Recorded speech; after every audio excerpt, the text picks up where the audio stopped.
Match में आपका एक बार फिर स्वागत है। हम बात कर रहे हैं पाकिस्तान के नापाक प्रोपेगेंडा की, जो वो 5 अगस्त 2021 को रचने की कोशिश कर रहा है। इसके जरिए वो सोशल मीडिया के जरिए एंटी इंडिया सेंटिमेंट्स पूरी दुनिया में फैलाना चाहता है। इसके लिए बाकायदा उसने इन्फ्लुएंसर्स को हायर किया है, पैसे दिए जा रहे हैं फेक वीडियो बनाने के लिए। आइए देखते हैं कैसे लालच दिया जा रहा है भारत के खिलाफ कैंपेन चलाने के लिए। कंपटीशन में हिस्सा लो और भारी इनाम जीतो। बाजारवाद के जमाने में बाकायदा पाकिस्तान इस नफरती इवेंट की भी जमकर मार्केटिंग कर रहा है। कश्मीर पर विधवा विलाप करने के लिए लोगों को पैसे का लालच दिया जा रहा है, क्योंकि डर है नफरत बिकेगी या नहीं, साजिश कामयाब होगी या नहीं। यकीन ना हो तो सबूत आपके सामने है। न्यूज नेशन के पास पाकिस्तानी प्रोपेगेंडा के टूल किट की जो एक्सक्लूसिव तस्वीरें हैं, उसमें ये पिक्चर सबसे ज्यादा हैरान करने वाली है। पोस्टर देखा आपने, जैसे किसी बड़ी प्रतियोगिता का आयोजन किया जा रहा। इस पोस्टर को जारी करने के पीछे इमरान और बाजवा की क्या मंशा है, कौन सा डर मन में छुपा है, उसे समझने के लिए आपको पोस्टर पर लिखी एक बात को गौर से देखना होगा। इसमें लिखा गया है 30 सेकंड का एक वीडियो बनाओ और प्रतियोगिता में हिस्सा लो। बाकायदा नियम और शर्तें भी लिखी गई है, जिसमें बताया गया है कि वीडियो की थीम कश्मीर पर होनी चाहिए।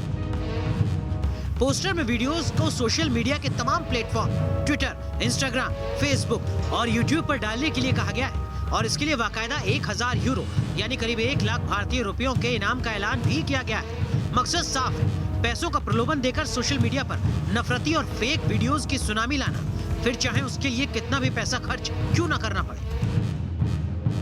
अब इस पोस्टर पर सबसे निचले हिस्से को गौर से देखिए। इसमें शर्त भी रखी गई है, इसके लिए प्रोफाइल को रेड करना होगा। इतना ही नहीं, लाल कपड़े भी पहनने होंगे। इसमें लोगों से प्रदर्शन करने की अपील भी की गई है। ये सब कुछ पाकिस्तानी सरकार की तरफ से प्रायोजित है। एक कहावत सुनी है आपने, घर में नहीं है दाने, अम्मा चली भुनाने। पाकिस्तान की आवाम गरीबी की मार झेल रही है। महंगाई लोगों को खून के आंसू रुला रही है। आटे दाल का भाव आसमान पर है। कोरोना काल के बाद लोगों की कमर टूटी हुई है। पाकिस्तान पर अरबों डॉलर का कर्ज है। लोगों का रोम रोम कर्ज में डूबा हुआ है। कभी गधों की बिक्री तो कभी लग्जरी गाड़ियों की नीलामी के जरिए खर्च चलाने की नौबत आ चुकी है।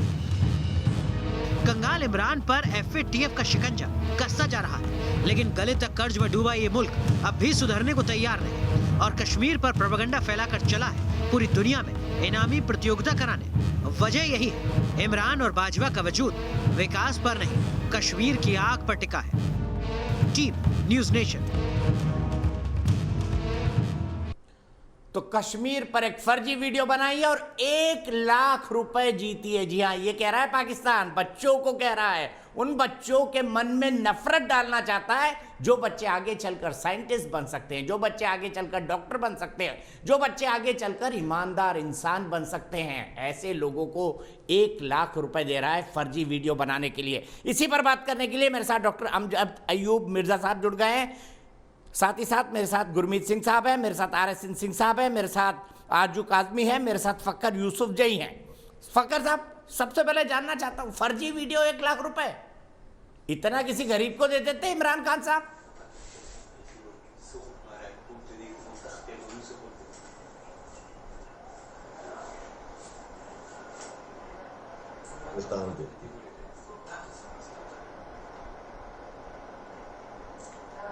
मुझसे यही सवाल आरजू आपसे, फर्जी वीडियो बनाइए 1 लाख रुपए पाइए, यही किसी गरीब को दे देते? जी जी जी, इमरान खान साहब देखिए, जी जी, फकर भाई ने सवाल सुनना बंद कर दिया मेरा। आप ये नहीं देख, बिल्कुल बिल्कुल बिल्कुल सही है। जी जी जी, नहीं, मैंने आपका सवाल पूरा सुना नहीं, मुझे पूरी आवाज नहीं आई क्योंकि बीच में से कोई इंटरप्शन आ रही थी, इस वजह से मैंने सुन लिया। आप ये कह रहे हैं कि 1 लाख रुपए जो इनाम दे रहे हैं वहां कश्मीर के हवाले से, उसकी बजाय जो है किसी गरीब को पैसे दे दिए जाए। ठीक है, गुर्बत भी बहुत ज्यादा है, महंगाई भी बहुत ज्यादा है, पाकिस्तान के ऊपर कर्ज भी बहुत ज्यादा है, इसमें कोई शक नहीं है। 115-16 अरब डॉलर का कर्जा है। लेकिन बात यह है कि पाकिस्तान की एक पॉलिसी रही है, अब से नहीं है, जब से कश्मीर का इशू है उस वक्त से लेकर और आज तक। हाँ, मैं ये कह सकता हूं कि इस हुकूमत ने उसको नुकसान पहुंचाया, उस कश्मीर कॉज को नुकसान दिया है, और इसके ऊपर उस तरीके से शायद मैं कहता हूं कि स्टैंड नहीं लिया जा सके या उस तरह की डिप्लोमेसी नहीं कर सका जिस तरह की जरूरत थी उसकी। दूसरी बात, आप लोग बातें कर रहे हैं कि यार इतना आपने बजट दे दिया, इतना बजट आपने दे दिया। आज महबूबा मुफ्ती की आज की ट्वीट आप देख लें कि वहां पे जुडिशियल किलिंग हो रही है लोगों की, आम लोगों की, आम सिविलियंस की, आपकी फोर्सेज उनको मार रही है। अब मुझे छोड़ दे, मैं तो पाकिस्तानी हूं, मैं इस्लामाबाद में रहता हूं या खैबर पुख्तनख्वा से बिलोंग करता हूं, लेकिन महबूबा मुफ्ती तो आपकी वो है जो 2 दफा एक इंसिडेंट बता दीजिए, वो ये बात एक इंसिडेंट बता दीजिए किसी आम आदमी को मारा हो। फकर यूसुफ जई, एक इंसिडेंट बता दीजिए किसी आम आदमी को मारा हो। आज फकर यूसुफ जई साहब, एक इंसिडेंट बता दीजिए किसी आम आदमी को मारा हो। मिलिटेंट को तो मारेंगे, हमारा हक बनता है। मेरी नहीं है, मैं नहीं कह रहा हूं, I am not claiming that.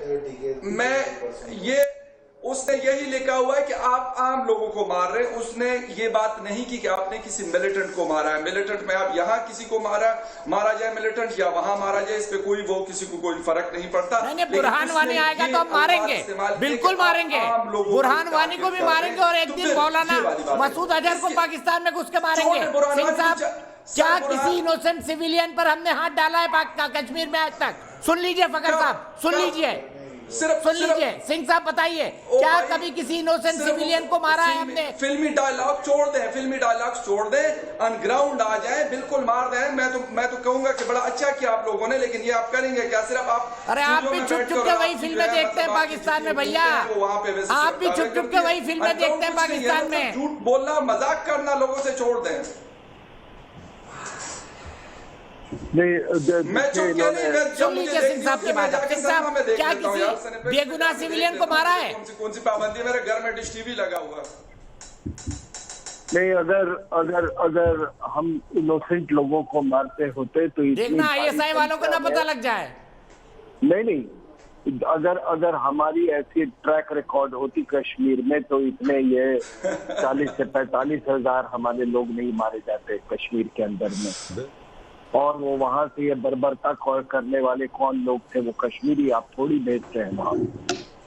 आप भेजते हैं चेचन्स को, आप भेजते हैं उज़्बेक्स को, आप भेजते हैं वहां के आपके NWS के पश्तून्स को, जिनका कश्मीरियत से कुछ लेना देना नहीं है। तो ये बात ये आप बिल्कुल गलत कह रहे हैं। आपसे मैं एक सवाल पूछता हूँ कि आप बताइए कि POK में भी चुनाव हुए हैं, कितने % है वहां कश्मीरी के? आप पूरे दुनिया से झूठ बोल रहे हैं, अपनी आवाम से झूठ बोल रहे हैं। मीरपुर, कोटली, कौन वहां पे कोई कश्मीरी बोलता है?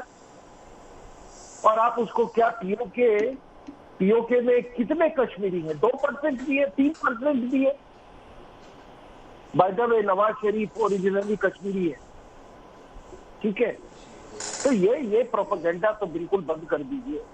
दूसरी बात देखिए, ये प्रोपेगेंडा का जहां तक सवाल है, मुझे मालूम है पाकिस्तान 2 तरह के प्रोपेगेंडा करता है। एक प्रोपेगेंडा जो सेमिनरी और मस्जिदों में जो की जाती है ये जिहाद को लेकर, जो फैक्ट्री चलती है जिहाद, और दूसरी प्रोपेगेंडा होती है बाकी दुनिया के लिए। बाकी दुनिया वाले प्रोपेगेंडा के आप सभी हिस्सा हैं। आपके बच्चे वो नहीं जाएंगे उस वाले प्रोपेगेंडा में। वो तो बेचारे, वो जो आपने बात की ना गुर्बत वाले, वो गुर्बत वाले लोग जाते हैं वहां पर, फिर उस प्रोपेगेंडा से, जिसको हम क्या बोले, हम उसको अगर हम वर्नाकुलर प्रोपेगेंडा बोले तो वो सही होगा। एक है अंग्रेजी प्रोपेगेंडा और एक दूसरा है वर्नाकुलर प्रोपेगेंडा। ये दो प्रोपेगेंडा के ऊपर में पूरी जो इंडस्ट्री है पाकिस्तान की वो जीवित है। लेकिन तीसरी बात मैं आपको एक कह रहा हूं कि ये दुनिया में सबसे बड़ी भूल आज कर रही है, अफगानिस्तान एपी सेंटर नहीं है ग्लोबल जिहाद का। ग्लोबल जिहाद का एपी सेंटर है रावलपिंडी। दो सर्कल्स वहां से जाती हैं। एक सर्कल जो है वो अफगानिस्तान की तरफ, और फौजियों के अनुसार एक बड़ा सर्कल इधर है, और दोनों सर्कल के बीच में आप दिख रहे हैं। कोई नहीं रोक सकता आपको, कोई नहीं रोक सकता इस बर्बादी से। एक बात बताइए, आप तो LOC की बात करते हैं, तालिबान की आज आप इतने गुण गा रहे हैं, और तालिबान आपका जैशे मोहम्मद, लश्कर-ए-तोयबा, ISIL सभी लगे हुए हैं अफगान तालिबान के साथ। क्या अफगान तालिबान ने डूरैंड लाइन मान लिया है क्या? नहीं। आप तो फेंसिंग कर रहे हैं ना। 2600 किलोमीटर की डूरेड लाइन पर फेंसिंग कर रहे हैं, जबकि किसी ने उसको, तालिबान ने आज तक डूरेड लाइन को रिकॉग्निशन नहीं दी है। तो मेरा हिंदुस्तान के हुक्मरानों से एक सवाल ये है, ठीक बात है, ठीक बात है। जब इन्होंने डूरेड लाइन को नहीं दिया तो हम क्यों इंटरनेशनल बॉर्डर को हम रिकॉग्निशन दें? बंटवारा तो अंग्रेजों ने करवाया था, जैसे डूरेड लाइन अंग्रेजों ने बनवाया था, उन्होंने बनाया। बिल्कुल बिल्कुल। तो अगर एलओसी की आप ज्यादा बात करेंगे तो हम इस पर भी हम इकरार करेंगे आगे चल के।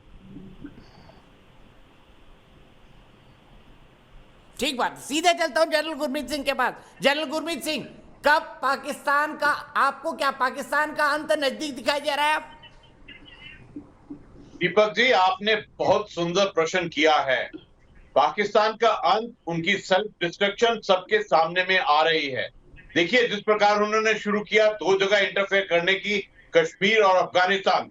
कश्मीर वाला तो चैप्टर ही खत्म हो गया 5 जगह 2019 को। अभी पीओके और गिलगित बाल्टिस्तान वापस भारत उसको इंटीग्रेट करेगा। अभी जो बैकलैश अफगानिस्तान, तालिबान और पश्तून से आएगा, वो पाकिस्तान का सेल्फ डिस्ट्रक्शन के अंदर में सबसे बड़ा कदम होगा। उसके बाद जो बलूचिस्तान से होगा, उसे पूर्ण रूप से जो सेल्फ डिस्ट्रक्शन जिसका बीज पाकिस्तान ने खुद बोया है। और देखिए कि पाकिस्तान ने इसमें एक और तड़का लगाया है, जो अपने आप को पूर्ण रूप से चाइना को डेब्ट, लोन और कर्जे के अंदर में डुबो दिया है। अभी Pakistan economic, diplomacy, administration, governance, health और हर एक चीज के अंदर में फेल हो चुका है। वो एक रूप से मैं कहूंगा बिल्कुल बिखर गया है। और इसका जो जिस प्रकार डॉक्टर अमजद साहब ने बहुत सुंदर तरीके से कहा था कि ये जो 2023 22 अक्टूबर का जो डेट दिया है, उससे पहले ही ये जो सेल्फ डिस्ट्रक्शन है ये कंप्लीट होने वाला है। इसको कोई नहीं रोक सकता है। और इसका कारण है पाकिस्तान आर्मी और आईएसए। इसका कारण है उनकी स्ट्रैटेजी। इसका कारण है कि वो टेररिज्म, फंडामेंटलिज्म, एक्सट्रीमिज्म और जिहाद का गढ़ बनने की कोशिश उन्होंने पूरे विश्व के अंदर में, चाहे वो फ्रांस हो, आर्मेनिया, चाहे वो फलस्तीन का इलाका हो, सीरिया हो, जहां पर भी प्रॉब्लम है उसके अंदर में दखल देना। और उसका जो बैकलैश है, उसका जो मैं कहूंगा कि पूरा पाकिस्तान राष्ट्र और उनके अवाम वो भुगतेगा पाकिस्तान आर्मी और आईएसए के कारण। ठीक है, ठीक है। कंक्लूडिंग कमेंट डॉक्टर अमजद साहब के साथ। डॉक्टर अमजद साहब, 2024 तक प्रधानमंत्री मोदी जी का टर्म है। 2024 से पहले खुशखबरी मिल जाएगी, गिलगित बाल्टिस्तान भारत के साथ होगा। जी बिल्कुल होगा, इसलिए कि 2024 में अगर प्रधानमंत्री नरेंद्र मोदी जी 24 तक हैं, तो हमने भी तो इसीलिए 2023 की डेट दी है ना, कि नरेंद्र मोदी जी के आंखों के सामने हम जो है पीओजेके को खुद मिलाएंगे। हम देखें, पीओजेके पर पाकिस्तान ने हमला किया, पाकिस्तान ने कब्जा किया, पाकिस्तान ने हमारा इस्तेसाल किया, पाकिस्तान ने हमारा ऑपरेशन किया, ठीक है।